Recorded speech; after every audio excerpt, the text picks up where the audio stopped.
ইনায়া, তুই কোথায় চলে গেলি মা? বিয়েটাও যে ভেঙে গেল। ইনায়ার মা, তুমি কান্না করো না। কিভাবে যে কান্না আটকে রাখবো? ইনায়া কি বেঁচে আছে?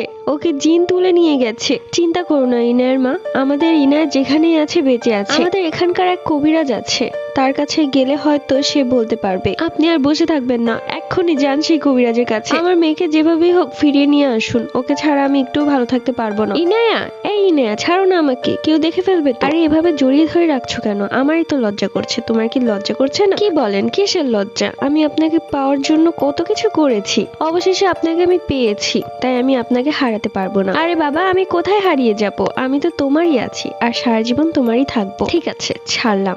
বিয়ের পর কিন্তু আমার আঁচলে বেঁধে রাখবো আপনাকে। ঠিক আছে, রেখো।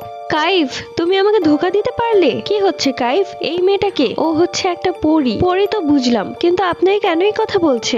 আসলে এই পরী আমাকে অনেকদিন ধরেই পছন্দ করে। এই মেয়ে, তুমি আমার স্বামীর নাম ধরে ডাকছো কেন? চলে যাও, বাসায় গিয়ে মুড়ি খাও। কাইফ এখন আমার স্বামী, তোমাকে আমি দেখে নিব। তুমি আমার কাইফকে আমার থেকে ছিনিয়ে নিয়েছো। ওর জন্য আমি কত পাগল জানো তুমি? আর সামান্য একটা মানুষ জাতি হয়ে আমার কাইফকে আমার থেকে ছিনিয়ে নিলে। আরে ইনায়া, বাদ দাও ওর কথা। কাইফ, তুমি আমার সাথে এমনটা করতে পারলে? সামান্য একটা মানুষ জাতির জন্য তুমি আমাকে ধোকা দিতে পারলে? কিসের ধোকা? আমি কি তোমার সাথে কখনো প্রেম করেছি? উল্টো তুমি আমার পেছনে ছিলে, আমি তো কখনোই তোমার পেছনে ছিলাম না। তুমি আমার মতো একটা পরীকে কাঁদিয়ে খুব ভুল করলে কাইফ, এটার ফল একদিন তুমি পাবে। এরপর সেই পরী সেখান থেকে চলে যায়। কি হয়েছে ইনায়া, তুমি কেন রাগ করে আছো? রাগ করে থাকবো না।